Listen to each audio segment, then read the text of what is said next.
Welcome to the Pulse Wave, where we talk to the individuals that are helping change the face of GovTech. We find out what gets them motivated and what keeps them ticking. The Pulse Wave is brought to you by Metronome. We're a modern digital transformation firm that keeps outcomes above ego. I'm Virgil Virga, your host. Today on the Pulse Wave, I've got Mike Quinn. He's an Army veteran, a Forbes contributor.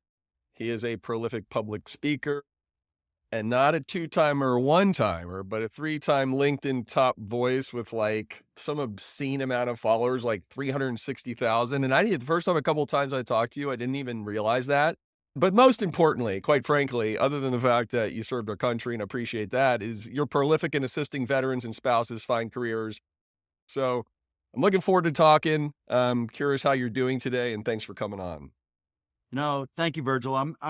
I'm super excited to talk to you. I love your passion and energy, and just have the opportunity to talk to a larger community about what veterans bring to the market. So yeah, we'll start at the beginning really quick. So I don't want to spend more time on your passion, but so you served. What made you passionate about joining the service, when you did?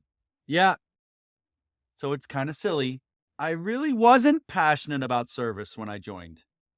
I went to a year of college. I had a scholarship, and I didn't know what I wanted to do after 1 year. And so I took some time off from college. I ended up working in a hotel doing room service and busboy. And so I remember there was like an event in the hotel where there was an Army recruiting event there, and they were all trying to get me to join.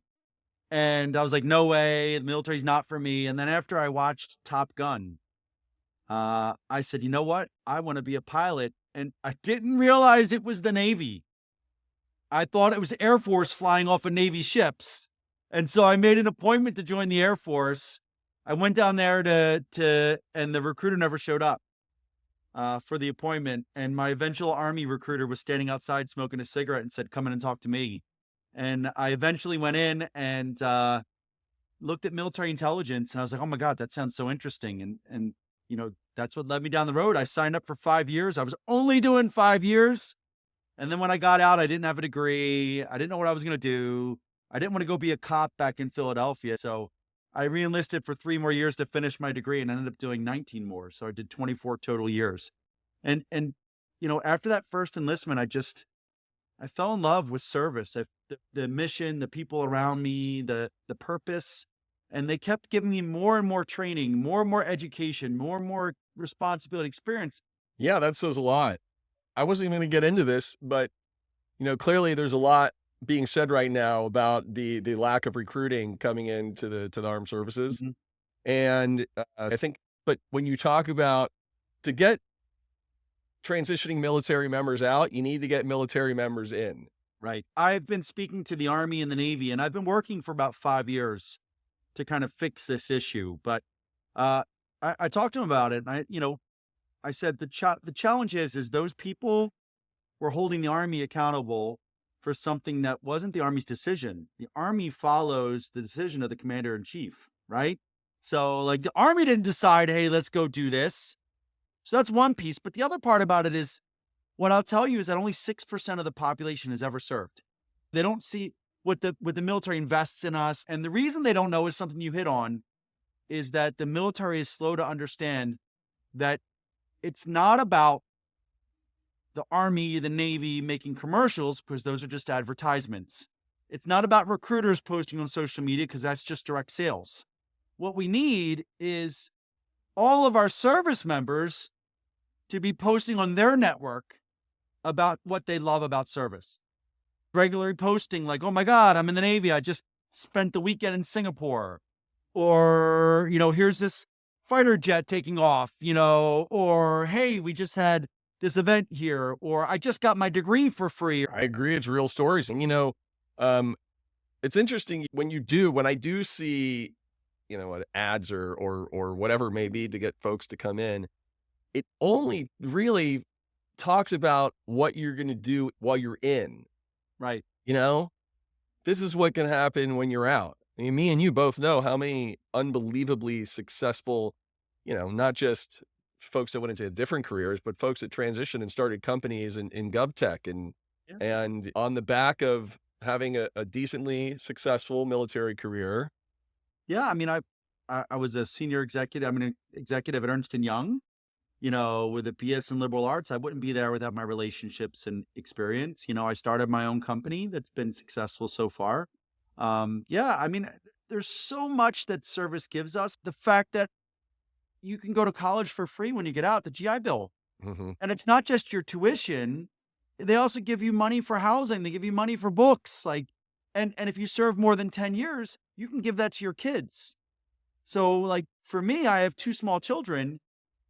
Based on my experience, the way Virginia treats disabled veterans and my GI Bill, both of my kids, if they play it right, can get a master's degree and not owe a cent. Right. Like, It's fantastic. It's amazing. right. We got to tell our stories. I mean, that's what it comes down to. So for me, my first 5 years, I went to training. I became a special agent with a badge and credentials, a federal special agent as a counterintelligence agent. I got assigned to Germany and got to spend 2 years in Germany, like just exploring all of Europe. And this is in my early 20s. Then I went to language school and learned how to speak Korean fluently. And then I went and spent a year in Korea, went to college in Seoul, living like my best life as a young soldier. I mean, it was idyllic. And like there's none of my like all my friends that didn't serve are still staying in Philadelphia. They're all going to the same local bar. They're all hanging out with the same people. Very few of them ever left the country. I got to spend about 18 years living overseas. Like, how many people in our country get to do things like that?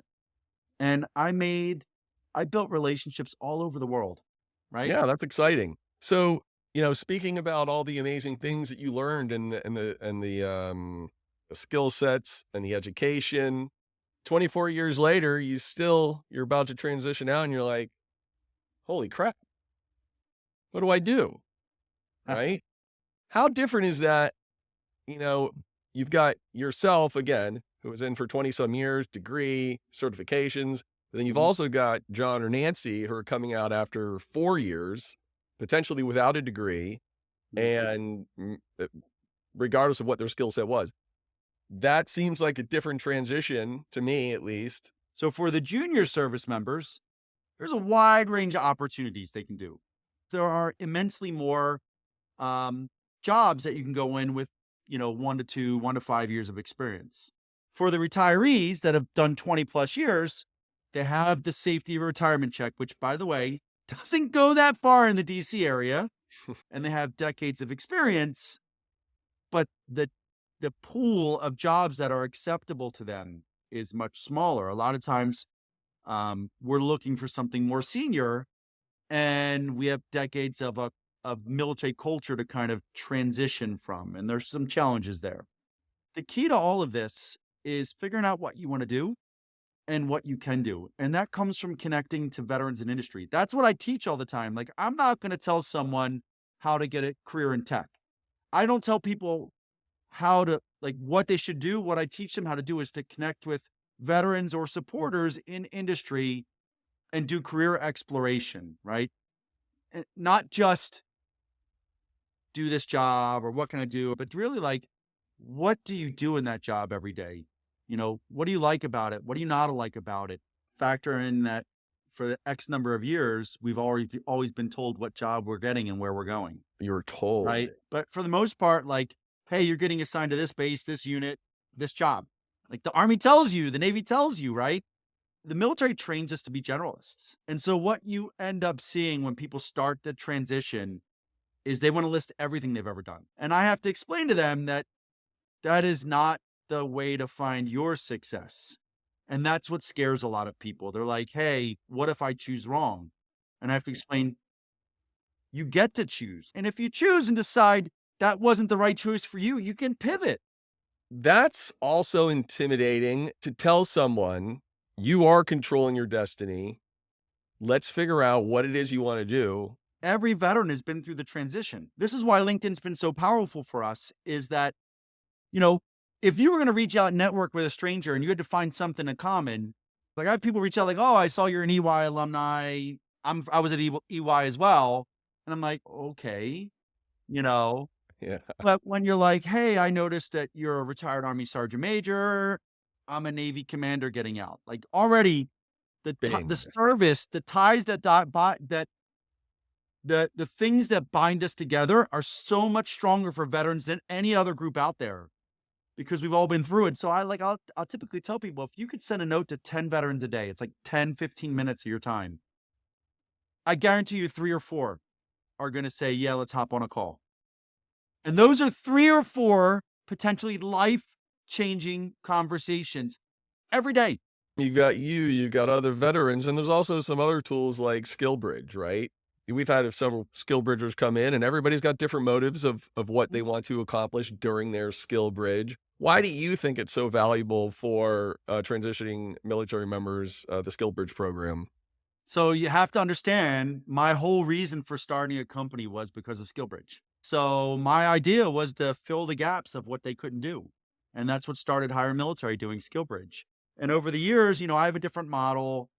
My model is I want the service member to spend full time working for a hiring manager in a job. I don't want it to be like a try everything. I want them to treat it like the job search, go in there, work full time with a hiring manager, build relationships, learn the job, and both sides can make a decision. And that's why we have a 97% job offer rate at the end of internships, because we do the work on the front side. The other thing about SkillBridge is that it enables employers to take a chance on talent, right? So what are some of the, and listen, it's not everybody, right? But what are some of those prevailing, um, like skill sets, transferable skill sets that military folks have coming into coming into the workforce? I mean, that's such a hard question. We're a slice of society. I spoke with a senior officer a couple weeks ago that had a master's degree from Princeton and a master's degree from Yale. I spoke to a young captain from the Army that had a degree in robotics from MIT. And so when you talk about our community, I don't really think that there is like a singular transferable skill. I think what you're really looking for are the people that put forth effort, right? I think that's the biggest thing when people say, how do I know if they're the right veteran or what do I want? I don't understand what they do. And my question is, have you spoken with them? Like, and if they say something you don't understand, say, tell me what that means. And if you talk to them, you'll see these high performers that are just going to blow you away. I love that. So I'm curious, if the current Mike was talking to the 3 or 4 year enlisted Mike, and he said, "Listen, in 20 years, you're going to get out, you're going to become an Ernest and Young executive, you're going to be a top voice on LinkedIn," if you even knew what the heck that meant, actually. What was that, 2002 or something like that? I'd say, hey, buy me another shot because obviously we're like drinking heavy. Like, I mean, literally the 3 or 4 year in Mike, specialist Mike Quinn was literally teaching the classes to not be on social media. There's no chance I ever thought, even 10 That's years ago, I wild. never thought I was going to be on social media at all. Like it was, necessity that drove me to LinkedIn, knowing that I needed relationships, I needed mentors. So I would say for anyone, the most important thing you can do to find your success is build relationships and always be learning. Always be learning. Continue to like give your all and learn and grow and follow your passion and you'll find your success. I think it was Bill Parcells who said, "Every day you wake up, you're either gonna get better or you're gonna get worse. You never stay the same." All right, so Mike Quinn. Now, this brings us to a couple of the most exciting minutes in all of the podcasting land, where we get into the pulse check. The pulse check is where I ask you 3 quick questions, and you give me answers to those questions in the form of a song title. Mike, are you ready? I am. I actually prepared for this a little bit. All So, right, good. and I have I'm an very proud. eclectic taste in music. So it's going to be a little weird. I hope so. I hope so. So I'm a huge music fan. I've got hundreds of of my concert posters that I collected over the last 30 years. Many of them are framed. They adorn the office walls of the walls of all of our offices and probably too many walls of our house. My wife is sick of them, but music has a huge place in my heart. It's one of my hobbies. Love listening to it, playing it. So bring it. Question number one. How do you feel when a candidate secures a role through HireMilitary?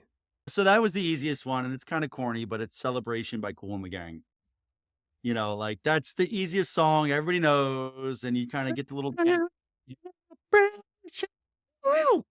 Celebrate good times. Come on. I'm old enough to know that one. Mhm. How do you feel? Number two, how do you feel when a veteran you're assisting chooses not to create a LinkedIn profile? So I got to bring a little 9 Inch Nails into this because that is how I feel. Like Trent Reznor, I do not want this. Like that is how I like. I don't help if you're not willing to get a LinkedIn profile. I'm not helping you because you're not flexible and adaptive enough to find your success. You're stuck in your own ways. I'm going to tell you to find someone else. Boom. Number three, how do you feel when a company registered to become a HireMilitary employer partner?